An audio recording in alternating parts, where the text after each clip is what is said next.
Welcome to the Startups Innovation webinar. Oh, well, thank you for having me. Thank you. Very glad to have you, and propose to the Startups Innovation community to hear about Dragon Innovation, amazing manufacturing supplier or company that helps startups take the ideas from prototype to mass manufacturing. So it's exciting to learn about this, and I will leave without no further ado the floor to you, Scott. Can you maybe introduce yourself, maybe briefly, to the audience? Sure.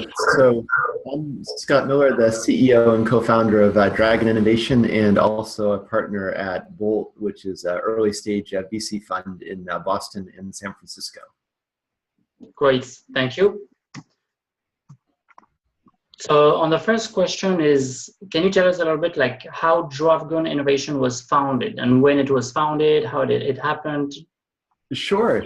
Yeah, and if you want to go on the next slide, I can sort of walk through our journey. So for me, I've always been a mechanical engineer and just fascinated by how things worked. And as part of that, I've also always loved robotics, as I think most mechanical engineers do. So when I had the opportunity to go to graduate school and basically work on this really cool robotic tuna fish, I leapt at the opportunity. What we were trying to do is build a 46-inch long robot tuna fish to look at ways to get more efficient propulsion. So, you know, most undersea vehicles are powered by a propeller, but using inspiration from biology, we thought that the tuna fish might have some secrets that we could study and then try to incorporate into current unmanned underwater vehicles. So we ended up actually buying a full tuna fish, and this was back in the mid-90s, and slicing it up into 1-inch steaks because there's really no good 3D CAD modeling around. And just using 2D CAD, we built the fish. And from there, if you want to jump to the next slide, we basically in the process of building this fish, reporter from Scientific American came and took a picture of the fish doing a backflip, just like an incredible backflip out of the ocean, which it totally couldn't do, but it didn't matter. It looked good on the cover. And one of the VPs over at Walt Disney Imagineering saw it and said, oh, these guys do robots, we do robots, let's hire them. So they brought us all on board and gave us the unbelievable opportunity, which we can see on the next slide, of building a full-size walking robotic dinosaur. So I just have a question. So I think I saw the fish, the tuna, at the MIT Museum, right? Oh, that's the one. That's exactly the one we worked on. Awesome. And then was it featured in any movies or doing a backflip? So that one, I don't know if that one made it into the movies or not. Some of the subsequent stuff we did definitely got into the movies.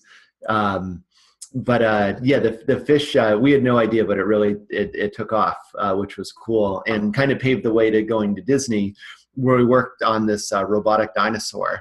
So here you can see for scale a chair in the corner. So this thing is about 12,000 pounds, 12 degrees of freedom. And this is all, you know, back in the late 90s. And the real challenge we had is that we knew that we couldn't fall over, just because if we did, somebody may get hurt and it would bend the robot. So we wanted to model everything inside a computer first, just to have confidence that when it walked, it would work. So you can see on the left is what's Silicon Graphics, or SGI Onyx 2, which is roughly a $500,000 computer. And I think today my phone probably has more processing power than it does. So it's crazy how fast things have accelerated. But by gluing together CAD software and dynamic modeling and then control software, we're able to stimulate the whole robot inside the computer, and then it actually did walk quite effectively. So that was exciting. Spent a couple of years doing that, and then I went over to iRobot. So if you click through the next slide, and you can go on to the next one too. And when I joined, iRobot was really good at building military vehicles. I think we had an annual revenue of like $5 million, all paid by government grants. But the challenge is with military robots that the market is really small. And I remember the first time I sat down with Colin, he was adamant about going public, or that's, you know, what our objective was. And we looked at it, it was like, well, there's no way the market's big enough to go public on just building military robots. So we tried to figure out what to do. And at that time, we probably had 12 different business units, everything from more robotic tuna fish to underwater modems to list garbage collection. And we listened to our customers, and when we would tell people we worked for IS Robotics, as iRobot was known at the time, like nobody knew what that was, and they'd often confuse us with with a modem manufacturer. But they'd still say, oh, you guys should build a robot that either cleans my home or brings me a beer. We're like, all right, well, we can do that. So that's kind of where the idea for Roomba was born. And we were, I guess, smart enough at the time to realize that we were good at building prototypes, but really had no idea how to build in high volume. And this is sort of like the early seed for Dragon back in the day.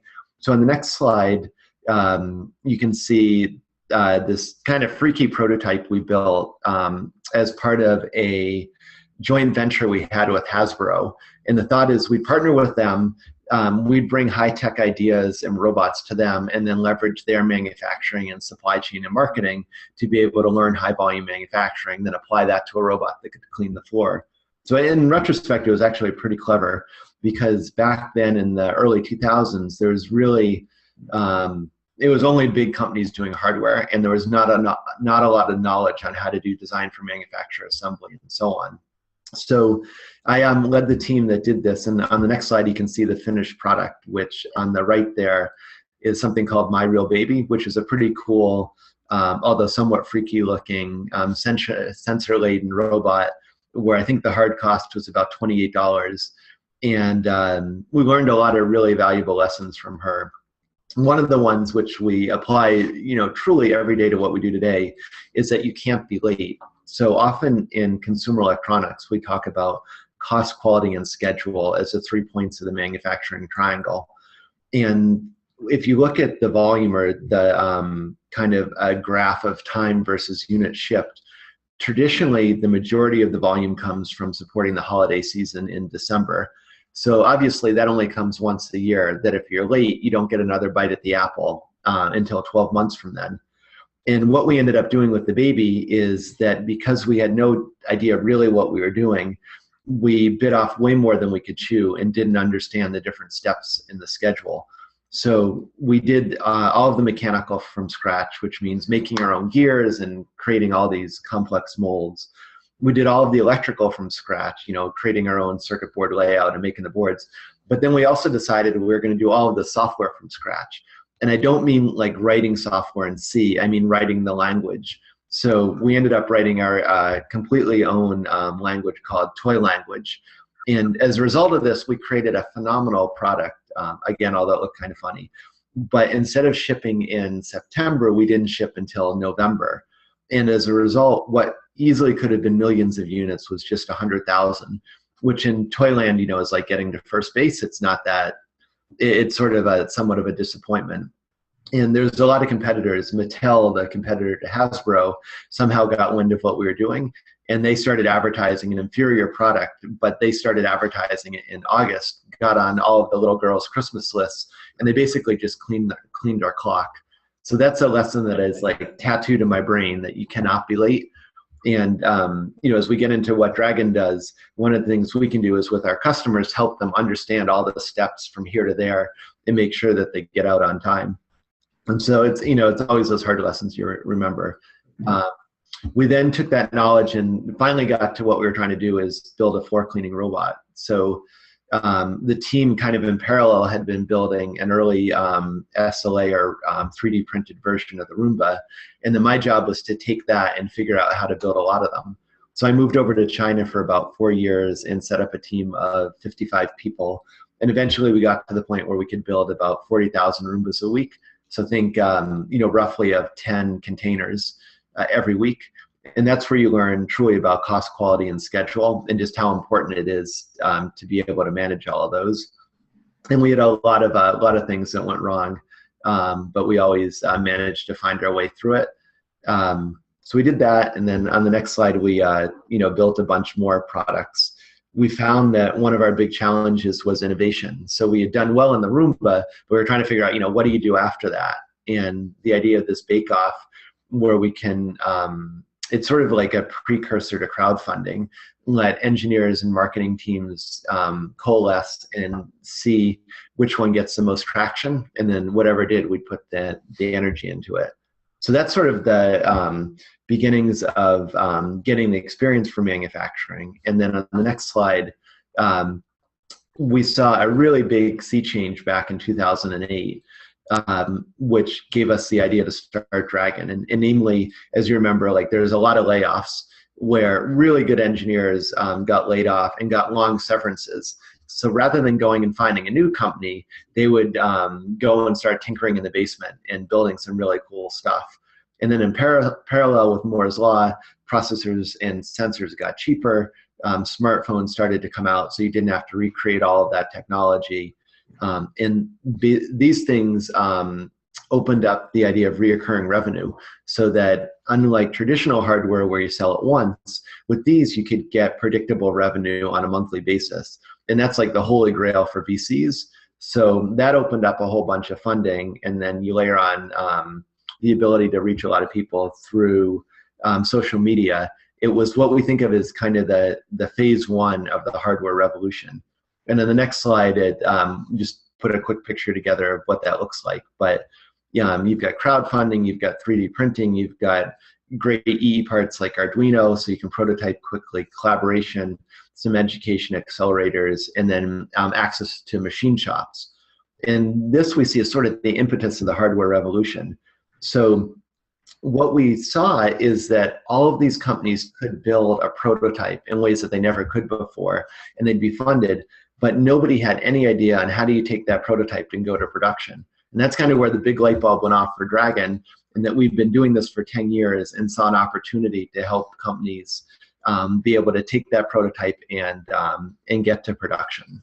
This is amazing. Thank you very much for sharing this evolution. And I'm just going to take the opportunity also to say we have some participants. So if you have any question, please feel free to use the Q&A to ask your questions. And someone is asking, are the slides going to be available afterwards? Sure, and it's great with me. If you want to distribute them, or I'm happy to. Okay, so we'll upload it to the Startups Innovation site. Awesome. Cool. So thank you. This was very insightful. Moving to the next question. So you explained, briefly how it evolved and how it got to where it is today. Can you tell us in a nutshell, what is the value proposition today? How does it work in a nutshell? Sure. So where we work at Dragon is helping companies go from prototype to production. And I've got a few pictures on the subsequent slides. Basically the problem we're trying to solve is what I think of as phase two, the prototype to production, of how do you take that and scale it up. If you go on to the next slide, we've been able to work with a lot of great companies that are listed there. On the next slide, I'm just looking at the companies there. Yep, nice, very nice. And I saw that you also help big companies too, right? Perkin-Elmer, did I read that correctly? Oh, sure. Yeah, we've worked with many large companies, and what we see there is that they have really robust R&D teams, but they're slow. And what we can do is help them go at what we call entrepreneur speed. So be able to navigate the manufacturing process incredibly efficiently in ways that they haven't been able to do internally. So yeah, we do work with a lot of large companies as well. Excellent. So taking basically the prototype and transforming or putting together the manufacturing process for them. Yes. Yep. Absolutely. Excellent. Yep. I can see the value. I've worked with companies, and they tend to struggle at that stage, indeed. Yes. So then on your bio, it was also mentioned Bolt. So what is Bolt? Yeah, so we founded Bolt. Dragon's been around almost 8 years. Bolt we started about 3 years ago, and realized that it's great to help companies go from prototype to production. But one of the things that's missing is just venture capital that really understands hardware. So Bolt is a pure VC fund, and I think I've got a picture on the next slide, where we'll make early stage investments in great hardware companies. So usually up to about $500,000 for the first check.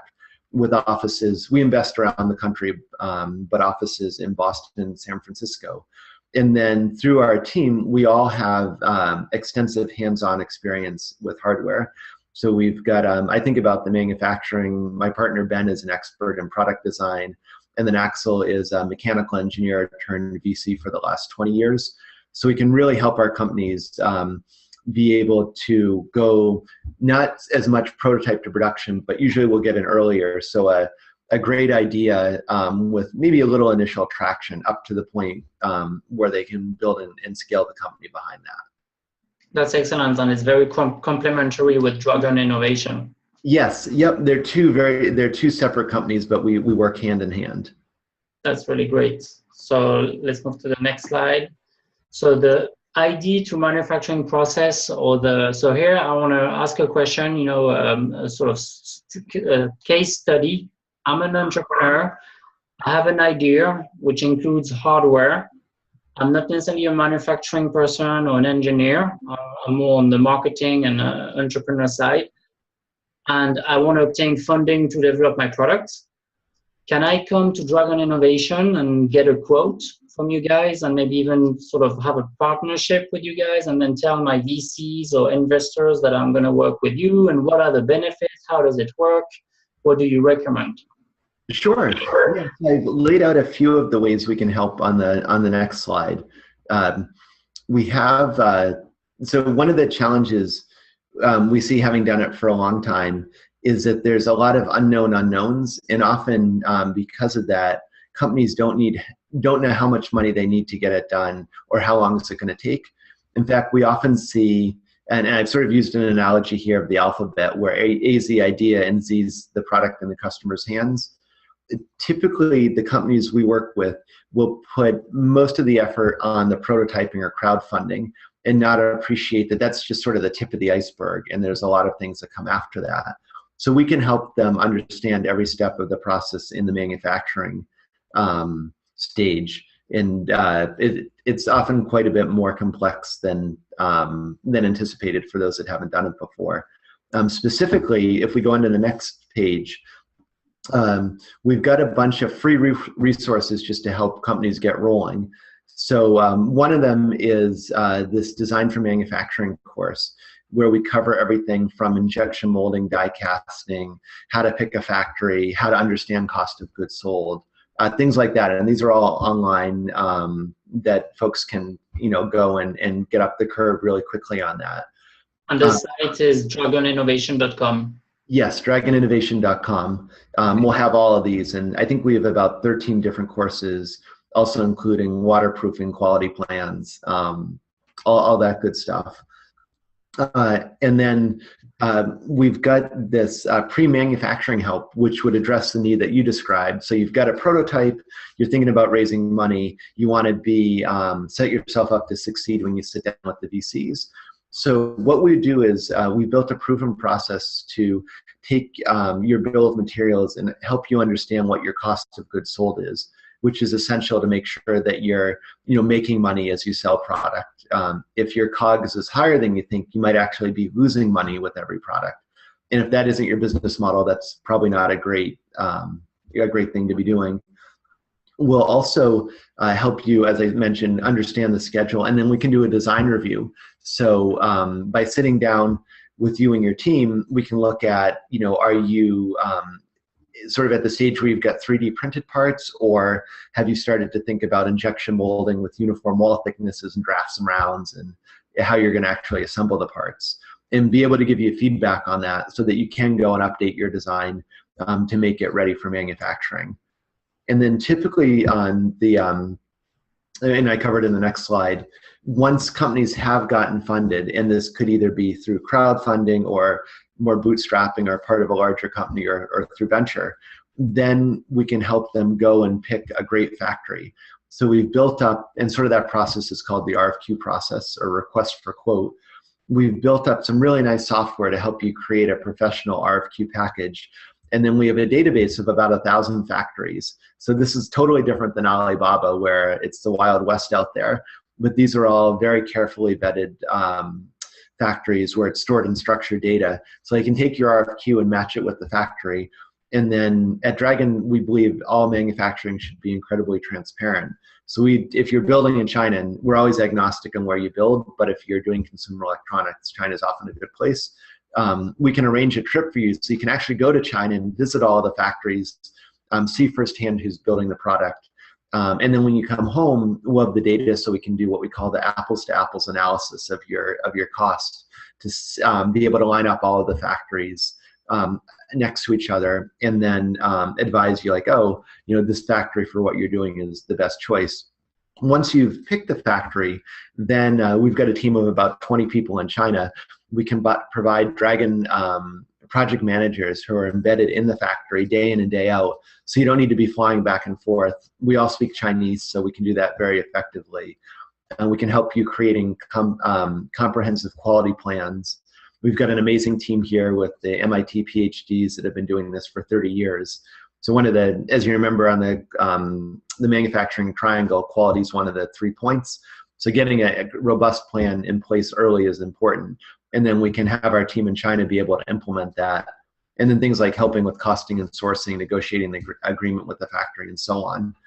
So that we can give you a lot of leverage so that you don't have to go and hire a big manufacturing team, but still maintain full visibility into how your product's being built. Excellent. And so I know you guys don't necessarily do the prototype piece, but what recommendation would you give to an entrepreneur who's not a manufacturing person or an engineer to find the first parts to be able to put a prototype together? Yeah, so we've got, if you go to the Dragon Innovation website, in the bottom we've got the resource tab. And we've listed amazing product development houses, electrical engineering, industrial design. We always like to follow the analogy of teaching companies how to fish as opposed to just giving them the fish. So we'd encourage, there's some incredible free software, Onshape builds, it's a new Boston startup that builds CAD software that works in the cloud. So in no time, you can get up and running. Autodesk has some amazing stuff at Fusion 360, which you can get a free license for. So you can very quickly, build up a model of what you want to do. You can either buy your own 3D printer. I think they're about $600 now, or send it off to Proto Labs to 3D print it, or Shapeways, or Plethora if you want to machine it in California, and get a working prototype. And then if you use Arduino, which is just electrical prototyping run off the ARM chip, you can build up the electronics and the software really quickly and get to this point of what we call the working prototype. And then when you have that, you've got something you can give to potential customers and get their feedback for an MVP. So those are all great things to do, before thinking about finding a factory. Yep, excellent. Thanks for the tips. So supply chain is not easy. Everyone knows this is a bit of an art, right? To make it work, to deliver products on time, to source on time, to keep the inventory low. So how do you guys manage this when it's not even necessarily your factory, that you're doing this for some other startups? So how do you guys manage to do this? Pretty impressive. Yeah, so we look at really supply chain as the process and network of going from prototype to production. And the most important thing you can do is pick a great factory who's really going to be your partner in a long-term relationship. It's incredibly disruptive to have to switch factories midstream. So you want to be very thoughtful and careful about going through the process. And we think of like a factory as like getting married. Not every factory is the right fit for every project. It's a very individual thing, which is why we spent so long building up the RFQ, request for quote process, and the database. But by going through that, you've got a chance to really understand and pick a great factory. And then basically the biggest challenge that we see in dealing with manufacturing is communication. And I think I've got a slide on it a little bit later, but you can imagine if you're sitting here in Davis Square and you're building in Shenzhen, you've got a significant geographic gap. You may have a language barrier. You've got a time zone, a cultural barrier. So being able to communicate incredibly precisely and also efficiently with your factory, assuming that you've picked a good one, is the best way to succeed. And those are what we focus on at Dragon through our people and then increasingly through the software that we've built. And then Dragon Innovation continues supporting the startup after you guys have created the manufacturing or the manufacturer? Oh, sure. Yeah, we would typically continue with ongoing production because at that point you're writing bigger and bigger checks to the factory to buy the inventory, and you want to make sure things don't drift. And with manufacturing, it's incredibly important to close the loop. So we see so often a company will get it working once on their own. They'll go home and just let the factory build it. And they probably don't have a robust quality plan. They probably don't have feet in the ground. So things are going to drift all over the place. And the problem with that is you don't find out until your customers get the product, which might be 10 weeks later. So in that time you've built, 10 weeks times your weekly production. And you can have a lot of bad quality product, sort of tied up. And that can be, very, very bad from a cash flow perspective. Thank you. So the next one is, what is the benefits of having location in Boston and Hong Kong? Yeah, and here I think I put a picture on the next slide. So this is actually Roomba. I always use Roomba as an example because I'm not under an NDA anymore and can't talk about any of our customers, but it applies. So if we kind of walk through the flow, we've got Elliot, who's the actual mechanical engineer that did the Roomba in the Twin City Plaza in Somerville, running the CAD on his machine.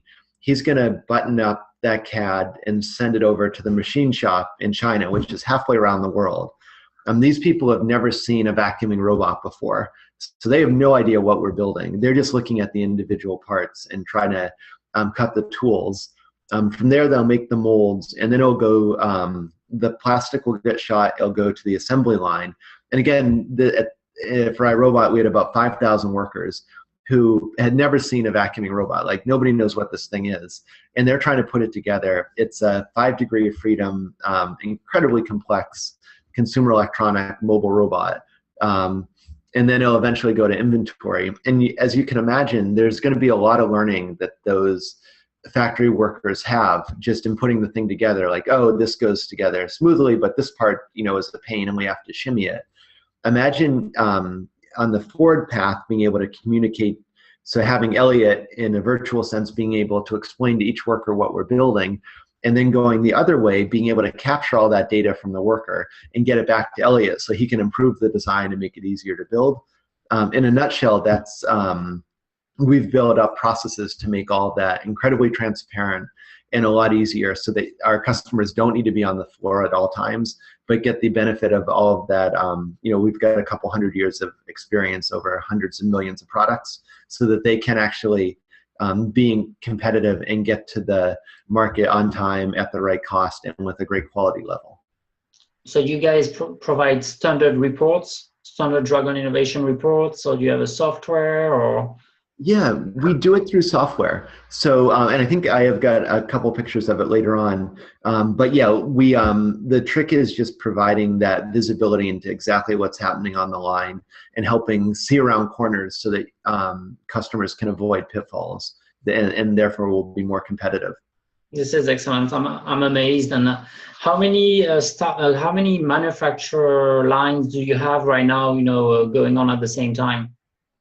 Yeah, so we probably have currently, I'd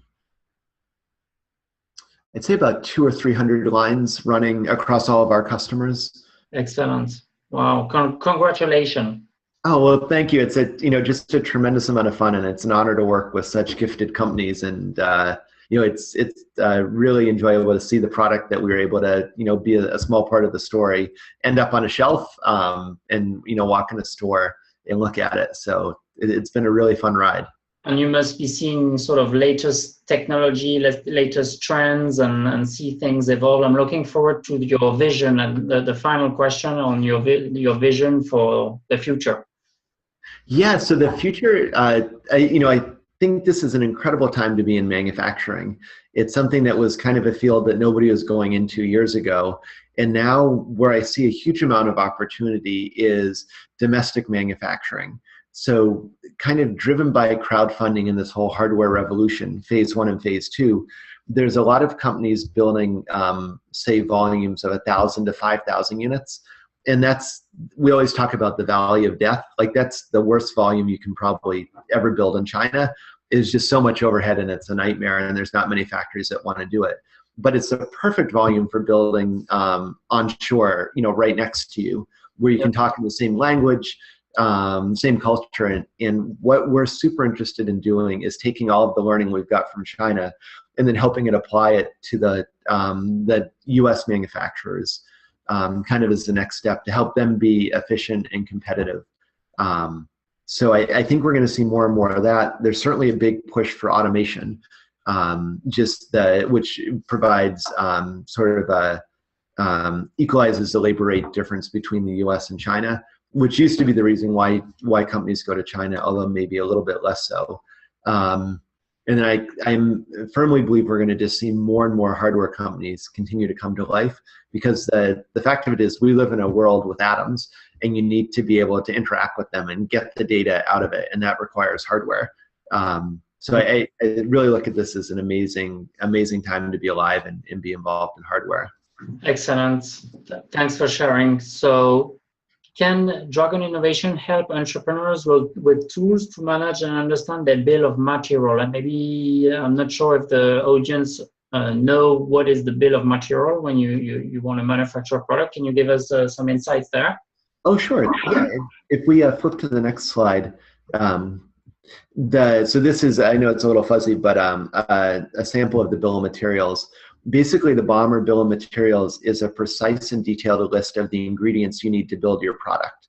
And the way we think about it is you should be able to, if your BOM is complete and well done, you should be able to hand it to somebody and not need to say a word, and then they should know what components to buy to build your product. It's not assembly instructions, it's not a quality plan, but just literally the list of ingredients to do it. And having seen thousands of bills of material, we find it's something that most companies don't do very well, and it's truly foundational to success. So one of the things we did is created this free tool, which is a professional grade bill of materials that lives in Google Sheets. We found a lot of our customers were using Sheets, called the Dragon Standard BOM. And you can download it, and it will line you up with all the headers you need to fill in, and then do some simple analytics on it, so that you have confidence that when you are working with a factory, you've got a professional bill of materials. On the next slide, we found like the spreadsheet is a good starting point and better than nothing, but a real BOM is more complicated than that. So we are launching this product now, which is in beta. It's just SaaS software called Product Planner, where you can do this concept of hierarchical BOMs. So you might imagine your product has, let's use a Roomba for an example, a Roomba and then 2 virtual walls. Each one of those components has a bill of materials, but then you want to tie it all together and be able to know across all of those how many resistors do you have, how many capacitors. So this software will do that. And then I think on the next one, let's see if we put it in. One of the super important things we find is that most hardware companies are going to require a lot of cash or a lot of capital to buy the inventory, but very few of them have a good view of, what does the profile look like in terms of when do they have to write checks, how much capital is it going to be required. So through our software, using the BOM data, we can create what we call the cash flow diagram, where just to walk through it, we've got weeks on the bottom. So week 1 is when you start the RFQ, and in this case, week 76 to 76 weeks later. The red lines are the checks that you have to write. So things like paying for FCC, buying the components, and then paying for the factory. And that all depends on the terms you negotiate. The green is the revenue that you get from your customers paying you for the product. And then the gray, which is on the left axis, is the difference between the two of them. So you see in this first case, if you were to integrate the red, you'll get the gray, and you need roughly $550,000 to build this product, and you'll make a profit. Yeah. So we can do all sorts of insights like this, and then you can imagine you can do scenario planning. So if I got better terms or I had a different MOQ, the shape of that is going to change, so that you can, through doing no design changes, you can get much less working capital required. So there's a lot of more detailed things that we can do and help companies get those key insights. Great.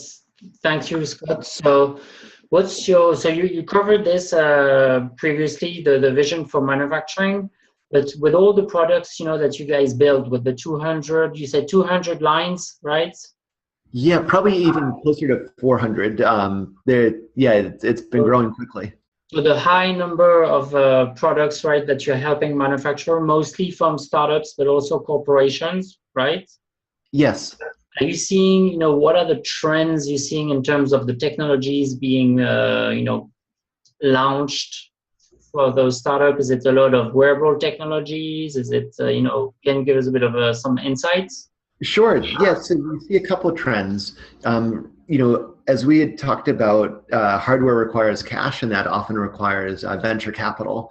And VCs love reoccurring revenue, so it sort of self-selects for that category.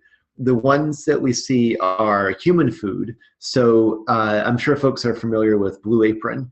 And there's Plated and a bunch of other firms that send you the raw ingredients every week, and then you chop them up and cook them. Well, we see a trend where people like doing that. It's reoccurring revenue, but they don't have the time to do all the chopping. So imagine an automated machine, either a mixer or an oven or some combination of that you can take, that you can have a fresh meal prepared for you every day.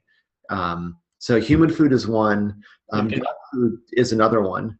One of the companies we love is a company called PetNet, which is one of our Bolt companies. And dogs are going to, of course, keep eating the dog food on a regular basis. The problem is a lot of dogs are obese, and that has a significant impact on the health, happiness, and lifespan of a dog. So being able to feed a dog at the right time, at the right amount, is incredibly important. And what that does is open up business models to sort of like the printer and the ink, where in this case, the ink is the dog food. So we see a lot of really interesting models like that. We see just the cannabis taking off. And that one is, I don't think it's vaporizers because those have become commoditized, but grow lights are things that can figure out how to get the most efficiency out of a plant. So indoor agriculture is sort of a different way to say it. But we've seen a lot of that stuff come across our desk. And then maybe the last one I'll mention is the second wave of wearables. So now, everybody can throw an accelerometer and a radio and count steps, but how do you really get to people's health and do more clever and insightful analysis with the data coming off of the wearable? So that's something we're excited about too.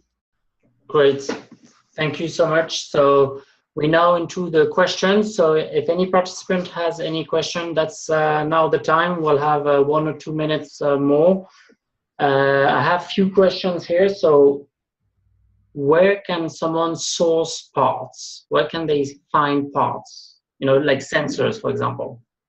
Yeah, that's a good question. So it depends on what volume they're looking at. If they're thinking of just prototyping volumes, companies like DigiKey, Arrow, Mouser, Newark Electronics, maybe Avnet are all, and even Future are good choices.